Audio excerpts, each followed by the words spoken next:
Okay then, good evening everyone. Welcome to the Heartlands Porters online strike rally. Today is the 20th day of the Porters strike action, and I'm going to give you a brief update to set the scene for you all so that you all know where we are with the Porters strikes. The Trust walked away from the negotiations. They attempted to bypass the union and they sent dismissal letters directly to our members' home addresses without us actually knowing. Our branch secs objected to that decision, and UNISON were eventually given the dates and the times of our members' dismissal meetings, but it was something that we would have preferred not to have dealt with. At the dismissal meetings, members were given an ultimatum to either agree to the new shifts or be dismissed after 5 days, obviously with contractual notice. Management wouldn't even allow our members to sign the pro forma and work under protest, which is unheard of. If members had chosen to sign under protest, they were then re-invited to another dismissal meeting by management. And regretfully, due to the threat of losing their jobs, almost all of our members have now been forced to sign up to the new terms and conditions to protect their livelihoods and their families' livelihoods. Now, all acts of fire and rehire is an egregious and totally unacceptable employment practice, and we all want it to be outlawed. But what this trust have done is actually threaten to dismiss before exhausting their contractual notice. And in my 20 years of working with UNISON, I have never experienced such a cruel and severe use of fire and rehire. It's important to share with you at this point that throughout this whole process, management have relentlessly ran a narrative within the porter remit and all other staff that are prepared to listen, that they are having that rota, whether regardless of what the members do, regardless of what UNISON do. They've said that UNISON can do what they want, but they will not stop management from implementing or imposing their rota. And so it's clear for all people to see that negotiation was never ever meaningful, because for a negotiation to be meaningful, you wouldn't be able to run that narrative, because negotiation is exactly what it stands for. It means that you work with each other to find the best outcome. So fire and rehire may have always been their outcome. That's what they were going to do to get the rota implemented. Now, I have to ask you, what responsible National Health Trust would escalate an industrial dispute during an unprecedented pandemic? I mean, it really does beg a belief.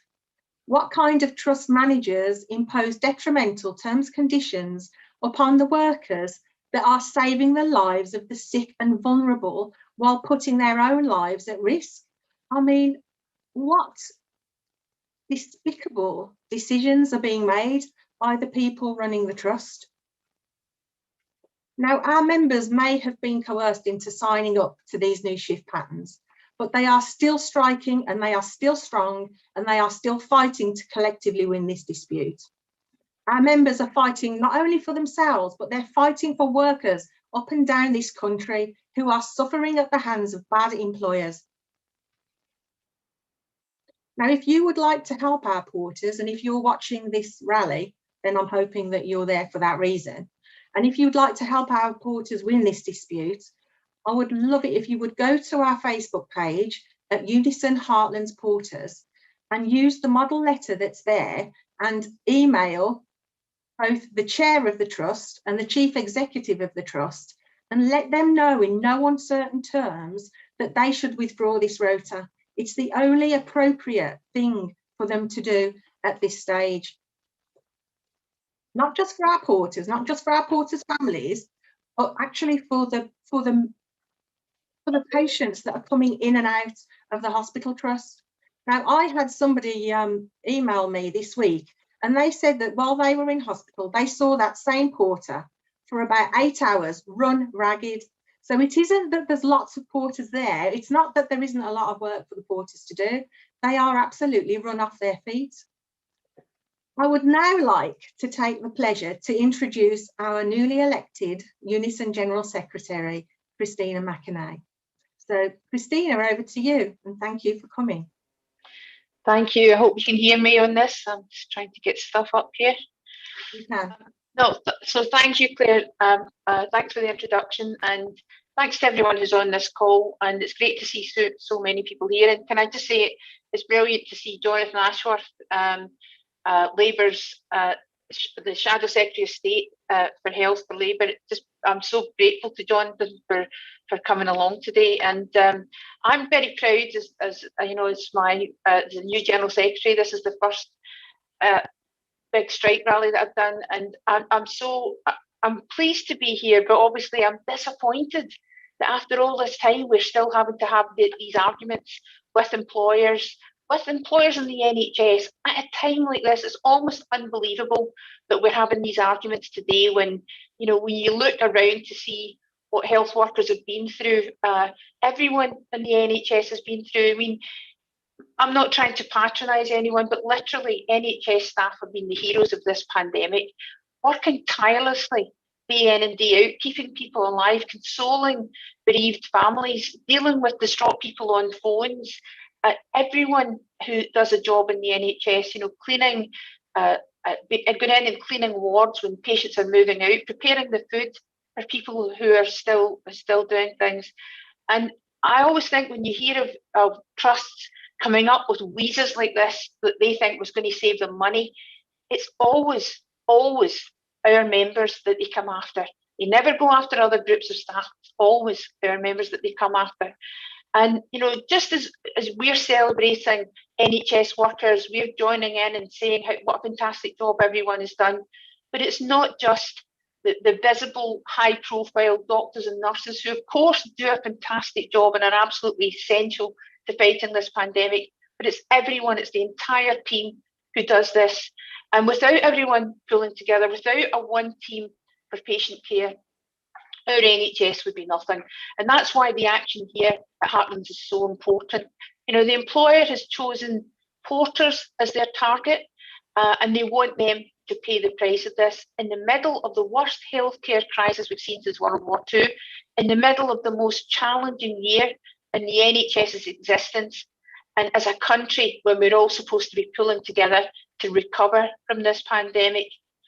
You know, these changes to shift pattern, as Claire was explaining, this use of the private sector style rotating shift rota, you know, it's the kind of thing that probably sounds great if you're a management consultant sitting in a room. Yeah, this sounds like a good idea, let's do this. But no one will benefit from this. Staff will suffer. And as we know, when staff suffer in the NHS, patients pay the price for this too. So the result we know will be high turnover and sickness absence rates for the trust, poor sleep, poor diet, poor health for the porters, and people who already are seeing their family life, their social life destroyed and damaged. You know, we've got members we know who are saying they feel like half-dead zombies in this. This is not a system to copy, it's one to avoid. And therefore, Heartlands, you know, we have not been asking there's no outrageous demands on the table from us as a union. It's not that we've not been prepared to consider change. Claire's taken you through this. You know, we've had proposals, we've put forward perfectly rational, reasonable proposals we put forward that have been rejected out of hand. What we're asking for is basic fairness, basic decency, and to treat our people, to treat porters the way they should be treated as essential members of the healthcare team. That's what we are fighting for. But this isn't just about what's been happening here, because we've seen an amazing fight from our members in this branch, an amazing 20 days of strike action so far, showing that our members will not be cowed. And I give you this commitment today. You have the backing of your union. You have the backing of the entire union in this. And if need be, we will be looking at what you need to keep this strike going. We will be going out to other branches to ask for support for you to keep this strike going.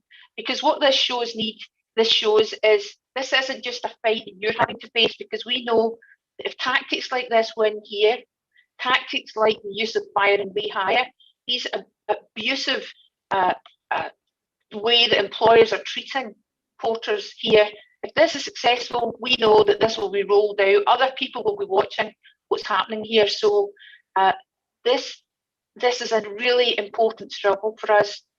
And who wouldn't want to support this cause? Heartless at Heartlands is a very apt slogan, because that's the type of management that we've got here. They're heartless in the way that they're treating their staff. Hard-working, committed people, essential to the smooth running of the NHS and to this service. Staff who do the heavy lifting, literally and figuratively. Staff who've worked through the most traumatic year imaginable in our NHS. So I wish everyone who's involved in this today, all of the staff, the fantastic branch that you've got, your fantastic NEC member, James Anthony, who I know is supporting, just to say, you have our support, you will continue to have our support, and we will be right beside you. And I'm so sorry we can't actually be here, that I can't be with you in person to fight this, but believe me, as soon as we can, if this is still happening, I will be there. But let's hope that your bravery, your strength, the unity and solidarity that we see for this dispute means that we will actually get a successful outcome, because believe me, your fight is very much our fight. So good luck, solidarity greetings, and thank you for the invite tonight. Oh, thank you, Christina. It was so lovely to hear your passion and the commitment that you're willing to give and show to our porters. That's wonderful. Thank you for coming today. I now have the great pleasure of introducing Jonathan Ashworth, who is obviously Shadow Health Secretary. John recently released a short video condemning the use of fire and hire tactics on behalf of our porters, and that was a fantastic opportunity to get it out into the broader audience. So Jonathan, we're really, really grateful to have you here tonight, and I'll hand over to you and your wide health experience. Well, thank you very much, Claire, and it's an absolute pleasure to be here this evening to express my solidarity with the porters, to show my support once again to the great union that is UNISON, and to be absolutely crystal clear with the porters, your members, the management at this hospital, that these fire and rehire tactics are a scandal and they should be ended right now. And if I ever become the health secretary, they will never see the light of day in our National Health Service again. A Labour government will get rid of these fire and rehire tactics. Can I say I'm delighted to be here with Christina. This is the first time we've spoken on a platform, Christina, since your victory as General Secretary of UNISON. I know how passionate you are about the National Health Service, Christina, because we worked on NHS issues in your previous UNISON role. I know what a fighter you are for the National Health Service, Christina.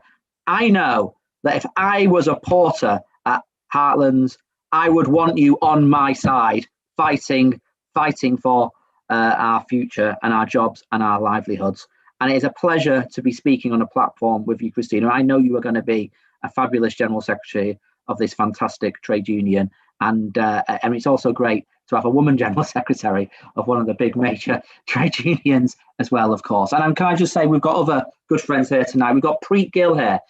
Preet is a brilliant Member of Parliament for Birmingham Edgbaston, a fabulous campaigner for issues of human rights, both across Birmingham and across the United Kingdom and internationally as well. And she is an absolutely fantastic member of the Shadow Cabinet. And that shows you how seriously we in the Labour Party are taking this. You've got 2 Shadow Cabinet members here this evening. And this is an issue not just for UNISON, but it's an issue for all the trade unions. So I'm delighted that my good friend Lee Barron is here as well, speaking out. And we've also got other friends from UNISON here as well. Roger is here, Roger McKenzie. So you can see the support that we've got for this campaign. You can see the support that we are putting into the campaign to support our porters. And the reason we're supporting our porters at this time is because not only is it the right thing to do in any time, but we know that time of the most intense pressure in NHS staff. And it's for us to in our streets and for our children to put rainbows in our windows if we don't stand by our staff when they are under attack. And it's simply unacceptable that at a time of the most extraordinary pressures, the biggest crisis in the history of our National Health Service, that our staff are attacked like this. It is our porters who keep our NHS running. It is our porters who are the glue who hold so much of our National Health Service together. If you take away the porters from a hospital, the hospital grinds to a halt. Yeah. So a porter is just as much a key part of delivering quality care as the nurses, the midwife is, the junior doctor is, the consultant is. You cannot deliver the quality care that patients expect and deserve without the role of our porters as well. So I wanted to come along tonight. You couldn't have kept me away to show my support. And it's not always, in recent years, it hasn't always been the case that Shadow Health Secretaries have turned up on picket lines, virtual picket lines. But I have always turned up on a picket line when UNISON have asked me to do so, because the NHS is about its staff. And we've seen that in this pandemic more so than ever. So I will do whatever I can to support this campaign. I will do whatever I can to support the industrial action. I will do whatever I can to support the NHS management here, or the local management here, to change course and back our porters. And I do think there is something about this rally tonight that we're all doing it either from our homes or our offices via Zoom call. I'm sat here in my back office, the back room here in Leicester, where I do a lot of my Zoom calls. Many of you are probably in your homes. Some of you may well be in your offices. But the point is, our porters can't stay at home on laptops and Zoom calls. It's our porters who can't stay in a lockdown. There's no lockdown for our porters. It's our porters who are leaving the house every day, perhaps getting on public transport, going to the hospitals and the other health centres, probably with inadequate PPE, because we know, particularly now that there's a more infectious strain, that our frontline NHS staff are not getting the adequate PPE they need and deserve to protect them properly. It is our porters and all our NHS staff who are putting themselves in the face of the most extraordinary danger, a danger that none of us had even really understood the implications of 12 months or expected 12, 18 months ago. Porters are doing that day in, day out. They deserve our support, and the last thing they deserve is to go through a fire and rehire process. So you have got my solidarity, you have got my support. We will do whatever we can. We will raise the issue in Parliament. We will mobilise opinion. We will rally behind you, and we will stick up for you every step of the way. And although I cannot tell you, in all honesty, there's going to be a Labour government tomorrow, because there's not going to be a general election tomorrow. If this isn't resolved by the time we get a Labour government, then the next Labour government will get rid of this fire and rehire policy in our National Health Service. It's an absolute scandalous disgrace. So it's been a pleasure to be with you, and the porters, you have my full solidarity and support.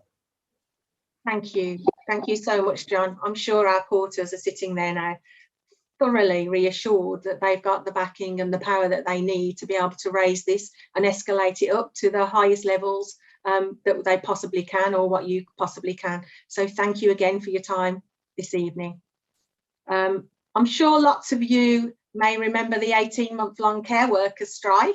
For those of you living in the West Midlands, I don't know, you couldn't fail to have missed it. And I'm very proud to introduce to you now Mandy Buckley, who was one of the strike leaders of that renowned 18-month strike. Mandy's going to share some of her experiences with you, and I'm sure some of our porters will be able to relate to the things that Mandy refers to today. So Mandy, thank you so much. Over to you. Thank you. Thank you for inviting me to the meeting today. I'm really proud to be here and at this rally. This is a real deserving cause. The porters, you've got to stand together. You are supported, and also that our solidarity from the Birmingham branch, from the region, from all the home carers and all our members out there. We are here to support you, and all that is out there from the wider range of UNISON, from national to region to the TUC and the whole of the family. You are part of that union family. With us within the strike, we had so many things that went on. You're there, and when you're in it, you don't believe how hard it can be. It's you when you first begun to strike, you find that you have fears and your concerns, and you have worries, and you're worrying if all members are going to be with you, if what's it like to strike, how it's going to be when you strike, will you lose pay, will you not lose pay, will your contracts change, will management treat you differently, will they treat you the same, will they offer you different things? Now, within the home care dispute, the management had tactics all the way. Never ever think that the tactics that they will use will not come. They are there all the time. Management are always a step ahead. We found that they would offer one thing and then take it away months later. They would put something on the plate, then they would take it away. They would do tactics where they would tell carers on one side of the city that they was better than the carers on the other side of the city. From the north to the south, to in the side, you work better on the south than what you do on the north. I was in management meetings, I met with management all the time. There would be rumours that would go round all the time to all the carers that someone in the union was dropping out, someone in the union was going to be joining another union. They will spread as many rumours as possible to divide and to conquer you at all times. Never ever think that they're not there thinking, what next can they do? Within one of the meetings that I was in, the management said to me, and they've said it to all the members as well, Mandy, do you know you will not win? You will never win. You will never go forward. You will always be going back. You will never get what you want. You will never receive anything in the future, only the rotas or only the part-time hours that we have put forward for you. I said to management, I have got one thing that none of you have got. And they looked with shock as I was supposed to be intimidated, patronised and not answer back, which I have always had for any questions. And I said, I have got one thing that you have not got, hope. Hope burns inside of me. I have a light and a passion, and I will fight until the end. I will pass that hope and that light onto my next carer and my next carer until we win the fight. Now, out there, you may be struggling. It might be hard. The morale goes down. You feel low, but you have people supporting you all the time. You only have to need a phone call to branches or members that have already been on strike, and they will tell you, yes, it's hard. Yes, it's hard to fight. Yes, it's hard to be there and to keep going, but you've got to keep going because the light is there. It shines and it comes, and you do not realise until it comes that way. We won our fight. We got victory. We didn't see it coming. We didn't see the sight because we always thought that we would have to keep on fighting. 18 months of a dispute, 3 ballots that we won. Members that was not members became members within UNISON. Strikers that was not strikers became part of the team and was striking together. They put themselves forward. They realised that what we've got now is not going to be good enough. What we want is what we are going to get, because everything swaps and everything changes, but you've got to know you can win it. You will win it, and we will all support you to win it all the way through.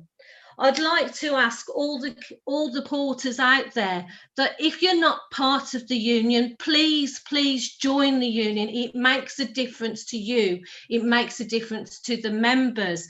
It helps all the way. If you've never striked and you're nervous, please strike, please take part. The management at the moment might be offering you things that you think, yes, I can work with. If there's something important coming up, like a ballot, if there's something coming up that might change the way the management have to think, they will put candy in your way for you to take. But I can guarantee you, after the time has passed, if there's a ballot due and you do not win that ballot, they will take it all away.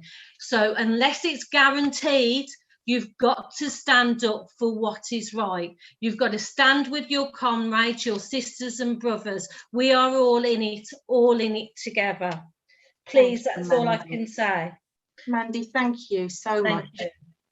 Thank you so much. I'm sure that the porters will have taken on board everything you've said, and I'm sure that they will actually, understand that that's actually what's going on in their own workplace at the moment. So thank you.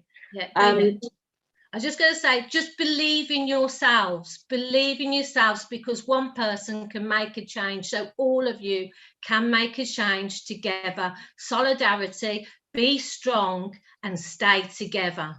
Oh, thank you. Thank you so much, Mandy. You may not all know our next speaker, but our next speaker is another NHS hero. I'd like to introduce you to Manos Nikolousis, who used to be the head of department for Heartlands Haematology Department. And prior to him resigning from University Hospitals Birmingham, he was a deputy divisional director. So I'm going to hand over to you, Manos. And if we could stick to the 5 minutes, that would be very much appreciated, just in case we start falling behind with time. Thank you so much for being here this evening. Thank you so much, Claire. And thank you for inviting me. I do feel that our porters, all these years that I've worked at Heartlands, our porters have done an amazing job there. A job that within our patients in hematology, where they need to have all these very specific, very complicated investigations, would have never been done without having our porters coming and actually following all the necessary processes, all the necessary governance, all the necessary infection control measures in order to take all our patients safely, on time, quickly, to different investigations, to bring things to our patients. And certainly I was very disappointed to hear what happened with the porters at Heartlands Hospital. I do know quite a lot of them, and we have worked together. And I was devastated to hear the way they were treated, which as a manager, as a clinical manager in the NHS, I do feel that this is not acceptable. Having been through a very tough period of time for Heartlands Hospital, and having felt undervalued by certain attitudes that I'm not sure how the NHS will prevail like this, I only found out that the porters have experienced the same attitude by a lawful type of maneuver within the NHS. That certainly within a pandemic that affected all these patients, that affected all of us, affected all everyday life, being treated in a way that shows no appreciation for the work they have done. I can still have the first image in my mind during the pandemic, seeing 3 porters carrying a critically ill patient, and that was the first patient with COVID at Heartlands. And you can see the care that these people have actually offered to the patients, which is admirable. They didn't actually take into account that they can be sick themselves, they can be seriously ill themselves. We had people who actually, not only at Heartlands, in other hospitals, the majority of the actual casualties within the COVID pandemic have actually been porters. They are the ones, along with our nurses, that they are in touch with the patients more than anybody else. I think it is a very difficult time for the porters, and a necessarily difficult time imposed by the management structure, where I feel that it hasn't taken into account all the sacrifices that these people have actually done. And I'm very surprised that this merger has brought up the worst to the Heartlands people. And certainly we have MPs, we have Preet Gill, who's actually listening, but I'm very surprised that the MPs in the region haven't been involved in this process, where it actually significantly affected employers and have affected employees of these healthcare organizations. I think within the porters, when I first saw this happening at Heartlands, with the hard work they have put all these years, I thought it was completely disrespectful for these people.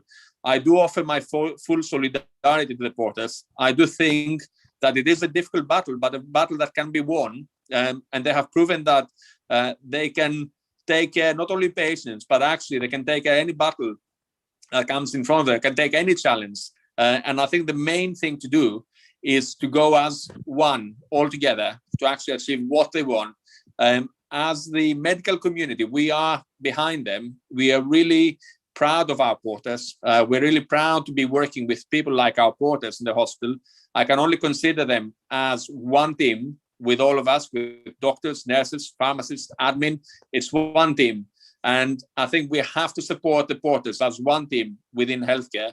I'm really offering my support from all my colleagues at Heartlands within the hematology department to our porters, because I feel that they have done an amazing job. And my advice, having been through a very difficult time through this merger, which I'm not sure why has been done, but certainly being through a difficult time, I can fully understand how they feel, how undervalued they feel about the amount of work they've put all these years. I can offer my full support to them. I'm standing next to them, and I really feel that at the end, the porters will be the ones who will win. And not about like a battle only, but actually what's right, what's fair for our porters. Thank you, Manos. I'd like to take this opportunity to thank you for all of the public service that you've given to our communities whilst you've been serving at Heartlands and at UHB. And I'm terribly sorry that you've had to leave under the circumstances in which you felt that you couldn't no longer work for them. But thank you for your time today, and thank you for the support that you're giving our porters. And you're absolutely right. Our porters are absolute professionals, and they are part of one team. And without each part of that team, the NHS doesn't function. So thank you again for your time, and it's a pleasure meeting you. Thank you. Thank you, Claire. Take care now. Bye-bye. I now have the pleasure of introducing Edgbaston MP, Preet Gill. Preet has been a solid supporter of our strikers from the beginning this dispute started, and I hope that our members will be able to rely upon your continued support, Preet, until we actually do win this dispute. So thank you and welcome. Thank you so much, and what a pleasure it is to join you all this evening on what is a virtual picket line, and especially being a long-standing UNISON member. And I just want to really begin by thanking you, Claire, and Ravi and Christina at UNISON for really helping to organise this action. And it's absolutely been great to have my colleague Jonathan Ashworth, our great Shadow Health Secretary, show his support and his commitment of standing in solidarity with porters. And I've just seen that Byrne has also joined the call. And I want to talk really about why I think this campaign is so important and what Labour has been trying to do in taking up these issues in Parliament. First, though, I want to commend the incredible hard work of everyone at Heartlands throughout this pandemic. And we know that porters are often too often unappreciated, despite being a very vital part of the NHS family. And this past year especially, I can only imagine the challenges you have faced at work, whether that's transporting vulnerable patients, delivering important medicine and medical equipment, providing supplies and post, and keeping the hospital fit for use when everything has been changing around you. And I know the work you do behind the scenes rarely gets the headlines, but I know without you, our doctors and nurses would not be able to provide the care that they do. And at the end of the day, you've been on the front line in one of the worst hit cities in Europe, and your contribution must not be forgotten. And I stand with you unequivocally against the imposition of these rota changes through fire and rehire threats. At a time of immense stress and precarity in our home and our social lives, the last thing that key workers need is to be rolled over at work. And your demands of stability, of fairness, of remuneration, a decent work-life balance are not too much to ask. And I must say, I really couldn't believe it when I first saw the news that UHB were actually considering firing and rehiring workers to get these changes through. And this is really no way to treat some of your lowest paid key workers during a pandemic. And it's no way to thank NHS staff who have kept this city safe. So I want to extend my thanks to all of you for turning out on this rally and all the speakers who have spoken with such passion and eloquence so far. What the pandemic has exposed, though, is the fault lines in our society for all to see. And in the first few months of the pandemic, I spent weeks writing letters to companies, begging them to keep on and furlough staff rather than lay them off. And it just shows how the foundations of our society have been weakened, that even an NHS trust might go this far. Everyone deserves stability in their job, a decent rate of pay, and the freedom to have a life outside of work. It's what the labour movement and trade unions have fought for, arm in arm, for decades. And we've really needed to redouble that resolve during the pandemic. I have to commend all of you who have taken part in this action, as by standing up against fire and rehire, you're not only standing up for yourselves, but you're standing up for workers across the country who've been put in the same position. And we've seen this far too often during the pandemic with workers at British Gas, staff at British Airways too. And your action will help put this issue on the map and make it clear that people just won't tolerate it. In Westminster, the Labour Party has been pushing for legislative change on this issue. Last month, we forced a vote in Parliament on workers' rights, which committed to protecting the 48-hour working week, holiday pay entitlements, and safe working limits after the government revealed it was going to review workers' rights following our exit from the EU. And we said that fire and rehire tactics should be outlawed. And what did the government do? They abstained on the vote. Labour Shadow Secretary for Employment Rights has now launched a workplace power task force alongside our affiliated trade unions, including UNISON. And the importance of this is to develop policy and set out how hardworking staff can be collectively and individually empowered at work. This has never been more important than now, and life is so uncertain. This country has experienced immeasurable loss. Disruption to our lives and the safety nets that we all rely on have been revealed as threadbare for far too many people. Fire and rehire is an appalling practice. It should be illegal, and I'm really hopeful that we can do it together. Usdaw recently won its legal battle with Tesco after it tried to fire and rehire staff on low wages. And at Heartlands, taking industrial action, of course, has been a huge step, especially for those of you who may never have been on strike before. I can only imagine how difficult the past several months have been. But I have to say, there is a power in a union, and I believe that we are stronger together. And in the Labour Party, we're clear that workers absolutely must not be forced to pay the price for this coronavirus crisis. And we know that the Conservatives won't take action on this. And we will remember that when they had the opportunity to say no more to fire and rehire, they went missing. But this is why we need to be organising in the workplace and in our communities as we build strength through our solidarity with one another. So thank you again, and I look forward to hearing from the other speakers. Thanks, Claire. Well, thank you so much, Preet. I'm sure our porters will be really elated to hear people speaking so positively about themselves and the work that they do, because they're certainly not getting that recognition from the management team at Heartlands Hospital. So thank you again. I now have the pleasure of introducing Liam Byrne, who is the MP for Hodge Hill and Heartlands. Hello, Liam. I know hey. Liam's been battling on behalf of all of the Birmingham Labour MPs to try and get the management team at Heartlands to try and see sense, not to fire and rehire the staff there, but unsuccessfully, regretfully. So I'll hand over to you, Liam. Thank you. Thanks so much, and thanks so much for bringing us together tonight. I've just got three things to add to what Preet set out so eloquently. The first is from the bottom of my heart to say thank you to you for everything that you have been doing to help keep our community safe through this incredible year. I mean, not a lot of people in Britain know this, but when you put Queen Elizabeth and Heartlands together, that has been the biggest COVID treatment centre in Europe. more people treated of this terrible pandemic than anywhere else in Europe. So the work that you have done as an integral member of the teams that have kept our city and indeed the whole region safe will never, ever be forgotten. And on behalf of all of us, we just want to say an incredible thank you to you for the grace under pressure which you have shown through this just devastating year. We've spoken to many of your members, Claire, who have been on this front line, just as we've talked to members of other colleagues in the Royal College of Nurses and elsewhere. And, you know, the stories that have come back to us are stories about just, you know, ordinary people who believe in public service, but go to work to do this most extraordinary thing. And we know that the scars of what you've been through will stay with you for life, because the pressure, the stress, many of your team that I've spoken to have talked about the difficulties of dealing with what is basically post-traumatic stress disorder.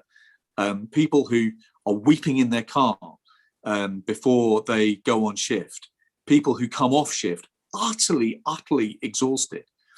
The idea that you would then subject people who had given so much to the stress of trying to sweep away long-standing terms and conditions, to disrupt patterns of life and pay that have been settled for so long in the middle of a pandemic. I mean, at any time it's bad enough, but in the middle of a pandemic, it just beggars belief. So that's the first thing really that we wanted to say is just thank you for everything that you do every day. The second thing that we need to say, as Preet underlined so eloquently, is that what you're going through, fire and rehire, should be illegal. It absolutely should be illegal. If there is any better symbol of the asymmetry of power that is now destroying communities and workplaces across our country, I can't think of a better one than fire and rehire. The idea that an employer can exploit their power in a workplace setting like this and just tear up a contract and agreement that you've got and say, do you know what, those bargains that we made, those bargains on which you've committed, those bargains which, you know, have led to you giving so much, we're just putting those in the bin now. We're just scrapping them. They don't mean anything now going forward. Just completely wrong. And, you know, I have stood on picket lines with colleagues in the GMB who are defending British gas workers, and I will stand on picket lines together with you in UNISON until this is consigned to the history books, which is where it truly belongs. And then really the third thing is about the particular dispute that you're fighting here. You are in the right, and in the end, right prevails. We will continue this fight no matter how long it takes until the justice that you seek is secured. So Claire, thank you for inviting me along today. I mean, as the Member of Parliament for Hodge Hill, the home of Heartlands Hospital, I am so proud of what the workers at this hospital do every day. I've been there handing out food and hot meals to workers when they've come off shifts. I've seen how knackered they look, how exhausted they look from the work that they do on behalf of all of us. And I will continue to fight that in Parliament. If I'm successful as Mayor, I will use that platform as Mayor of the West Midlands to call this out and campaign against it. As people in the Labour movement, we believe that through unity there is strength. And we believe that no matter where those platforms of power can be found, we need to use them to defend the interests of working people like the porters you're representing today. Thank you for inviting me along today, and solidarity to all of you.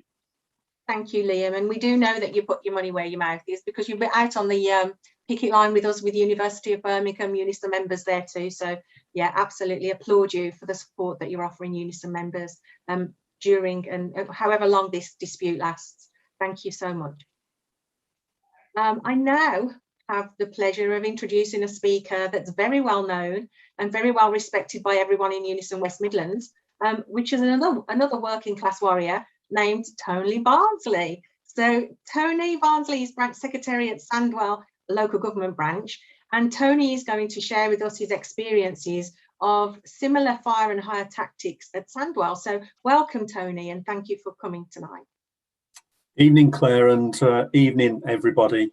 First of all, I'd just like to pass on the solidarity from our branch committee who met this afternoon and who agreed to donate £300 to your strike fund. And just like yourselves, our members, UNISON members working for Sandwell Leisure Trust, are faced being fired and rehired from an aggressive employer. And it's great to hear that Labour will ban such practices, but until then, it's really important that we organise resistance wherever it takes place. The reason why our members in Sandwell have faced being fired and rehired is because for some reason they and their trade unions would not agree to coming away from national pay terms and conditions. And Sandwell Leisure Trust has cynically used the pandemic as an excuse to launch such an attack. Now, unfortunately, because of the lockdowns and the fact that leisure centres have been shut, we've been unable to take any strike action after our first successful ballot. And we're currently reballoting members at the moment, and we're confident that we will beat the 50% threshold for the second time. But being unable to take that strike action has forced us to rely more heavily on our political strategy to try and get a result out of this dispute. And after leafleting the ward of Sandwell Council's Labour leader, we caught her attention, and ever since then we've been in political dialogue with the council that is currently ongoing, that we hope that will secure an outcome for our members. But when we win this new ballot, and when the leisure centres begin to reopen on April the 12th, we are determined to take the strike action against this unnecessary attack. And when we do take that strike action, it'll be great if we can coordinate some days of action if you're still striking at that time. And I look forward for myself and our members being on the picket line against fire and rehire. It truly is a practice that needs to be put in the dustbin of history.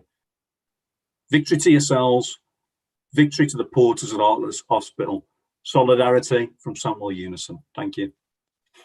Thank you so much, Tony, and we wish you every success with the ongoing negotiations, and I'm sure you're heading in the right direction now, which is good news.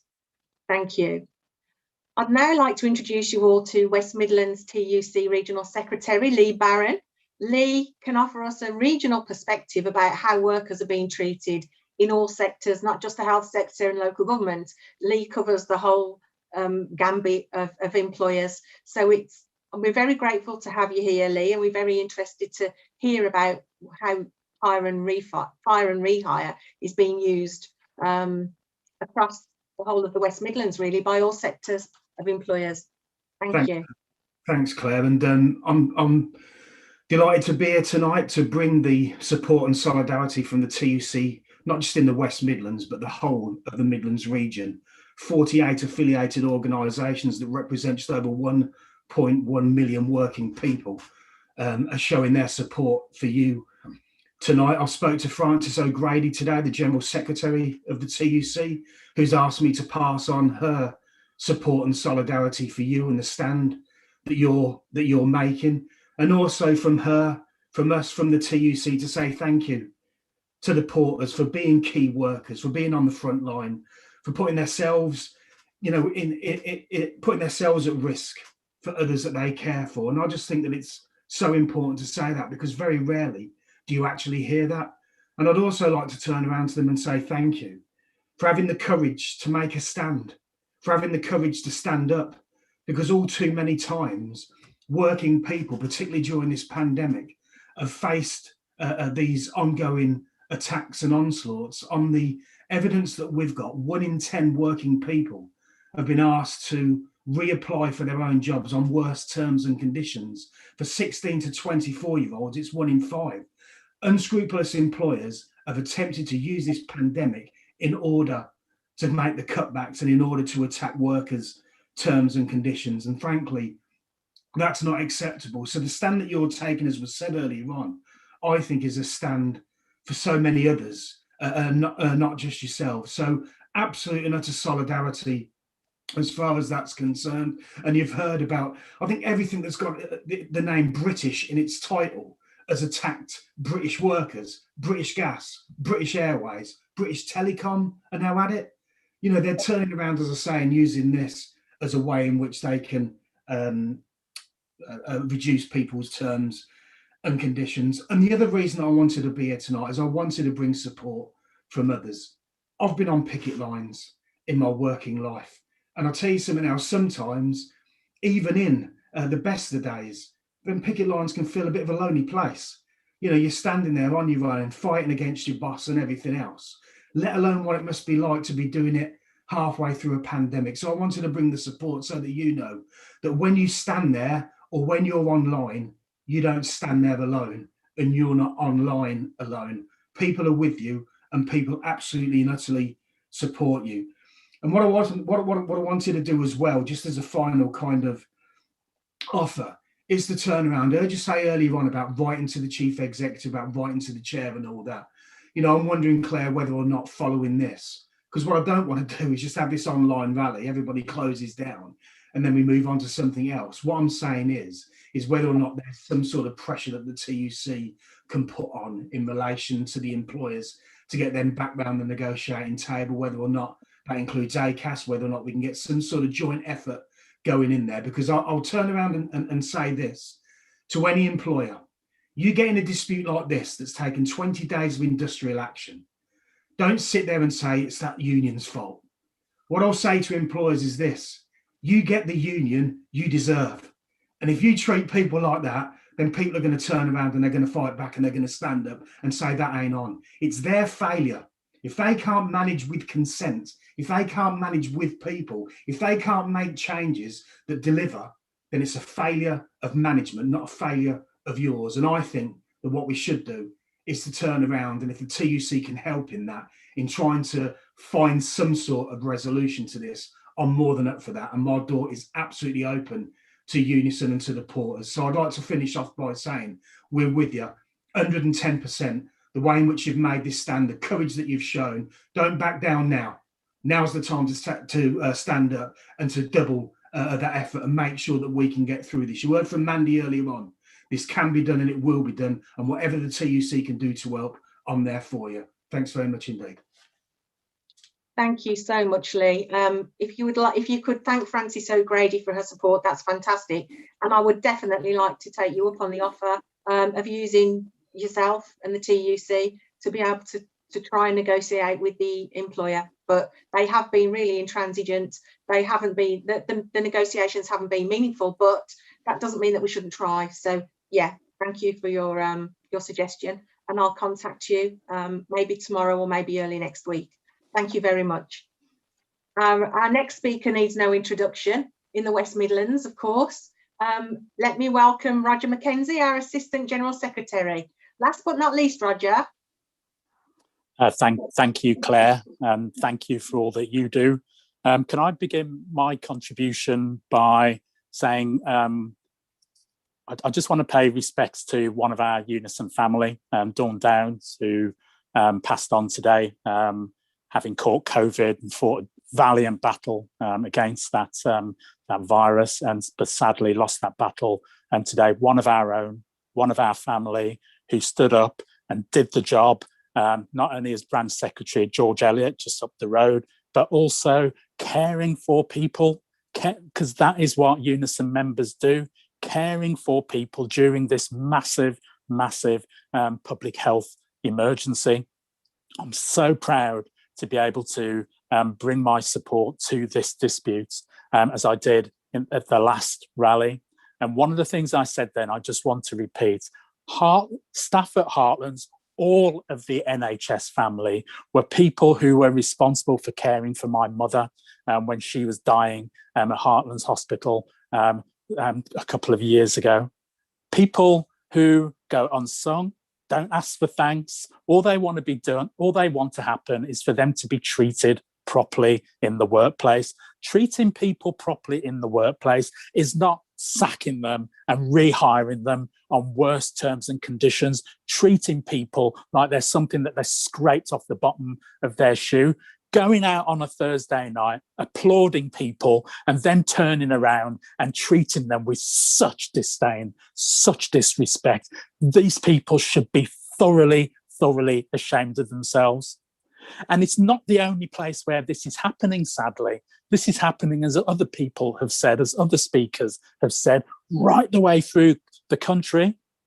This seems to be the HR practice of choice at the moment, where people seem to think that that's all they have to do, tear up arrangements that have been reached through collective bargaining with the trade union movement, just tear them up at a will and re-engage people on those worst terms and conditions. I tell you this, we have to stand up. This is a seminal dispute for not just UNISON, but this is a seminal dispute for the trade union movement. And I'm not surprised to see our great new General Secretary, Christina Mcinerney, standing up and saying what she's doing to make sure we have support. I'm also not surprised to see Lee Barron, my good friend Lee Barron, standing up and giving support and giving us that wider picture and making sure the support of the whole trade union movement is there, because everybody understands that if they continue to win by doing these sorts of things, we will all lose.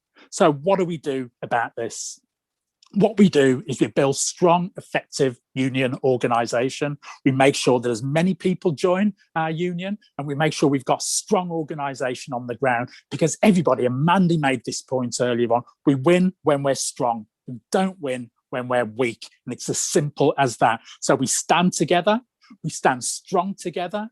And when we do that with superior organisation, we will win. And I say this in conclusion, nobody has ever given us anything as working people. Nobody has ever given UNISON members a jot, nothing. Anything that we've got has been because we've been prepared to stand up, organise and fight for it. Everything. And that's what we have to do now. So I give my support to the porters at Heartlands. I give my support as not just an assistant general secretary of UNISON, but as somebody who's been who's seen the service firsthand being delivered by all of the NHS family. We cannot allow the employer to win this, simply cannot allow. And UNISON will not allow the employer to win this. We'll stand strong and we'll stand together. And when we do that, we'll win. Thank you very much, Claire, and thank you for all that you have done to support this dispute. You're amazing. You always have been, and you will continue to provide such great support for our members. Thank you. Thank you, Roger. That was really lovely, and it felt very, very meaningful, which will go a long way for our members. It's been almost 6 months since this strike started, and we've seen solidarity, kindness, and support from so many people and from so many different groups. Too many to mention by name personally, but Banner Theatre, they just went that extra mile to support our members, and they produced a short song and a short video. To end this, our porter first virtual online rally, it felt fitting to end our rally by sharing their 8-minute video and their song. And I would like to send a message of solidarity from this rally to every single worker that is currently feeling oppressed, is in struggle and is out on strike. And in the words of Martin Luther King Jr., injustice anywhere is a threat to justice everywhere. And I think everyone should take heed of that. So anyone that's standing there not sure whether they should take that step and join a union and take strike action, you just think about that statement. Injustice anywhere is a threat to justice everywhere. So before we start the video, I wanted to recognise all worker lives that are lost at work. It's regretful at any time, at any point in history. And our thoughts go out to all workers who have lost their lives to COVID. Our members have been out there and they've been doing everything they can selflessly. And unfortunately, UNISON have lost 3 porters in the West Midlands to COVID. And sadly today, as Roger said, COVID took the life of one of our very own health secretaries, Dawn Downs. So in recognition of everyone that we've lost to COVID and work, let's just battle on, join a union, stand together in solidarity. And now let's sit back and let's watch the 8-minute video that Banner Theatre very kindly produced for us. Thank you, everybody, for your support. Thank you for being here. And let's get out there and let's just suck it to that management team. They're not going to beat us. We are going to win this dispute. Thank you, everybody. Bye now.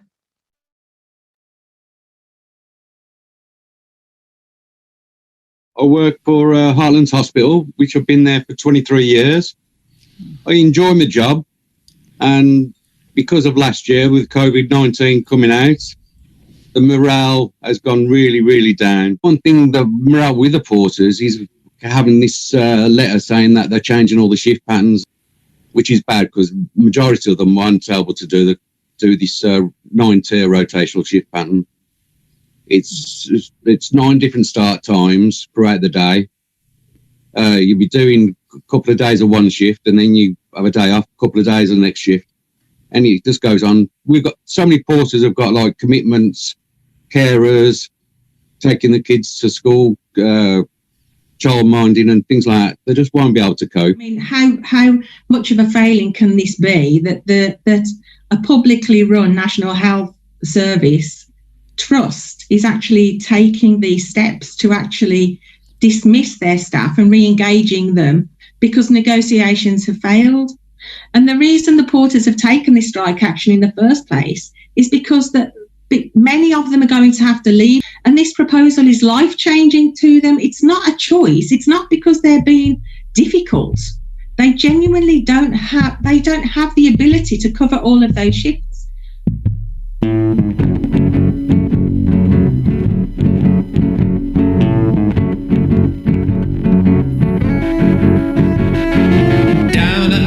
Hospital on the eastern side of Barron.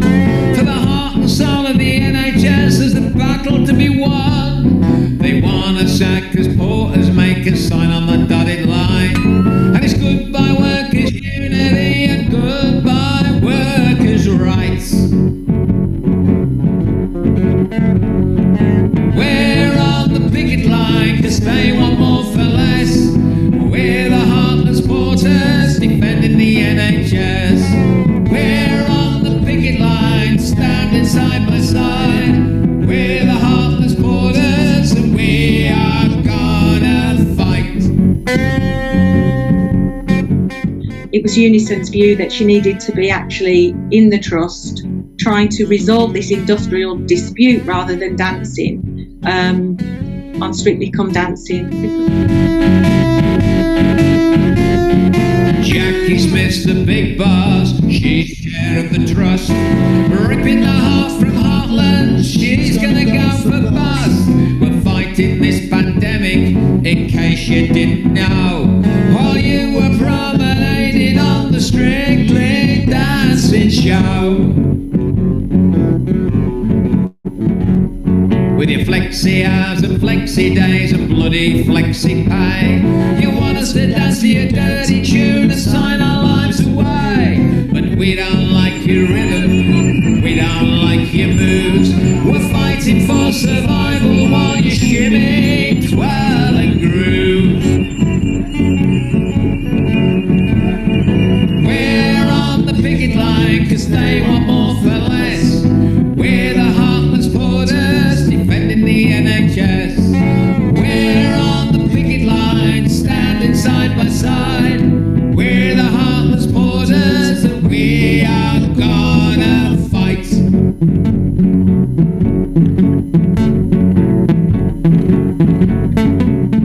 The morale's down, but having these letters saying they're going to fire and then rehire us has just dropped us. But you know, this hire and fire, employers are deciding that this is the quickest way of being able to get what they want. They are seeing this as the best way of achieving their aims without having to go through proper industrial relations procedures. And that's what we have to stand up against. This is a seminal dispute for us. This is an absolute seminal dispute for us. We are the frontline workers that you intend to fire. From heroes to zeros, you push us to the wire. Working days, working nights, any way you choose. No matter how you play.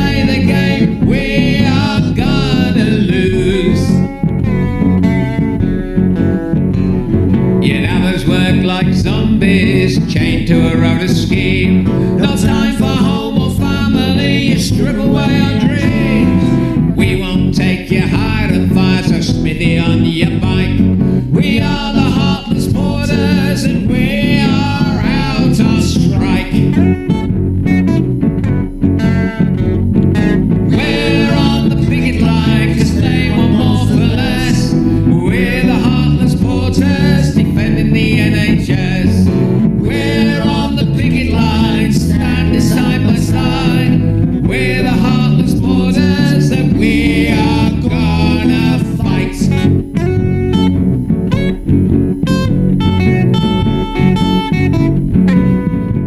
Common sense applied would say people do not want to take strike action for the slightest thing. It's always the worst case scenario.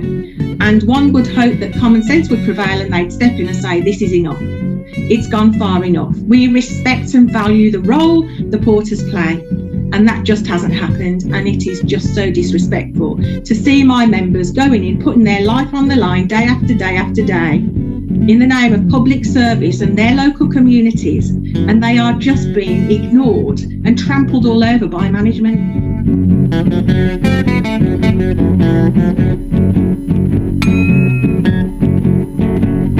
They're busting union contracts, destroying workers' rights. It's time to stand together, it's time for us to fight. All around the country, they're watching this heartless crew. Today it is the porters, tomorrow it could be you. So come on, you workers, wherever you may be, stand with the Heartlands porters in solidarity. Whether you're a driver, a cleaner or a nurse, if we don't stick together now, we're all gonna come off worse. We're on the picket line 'cause they want more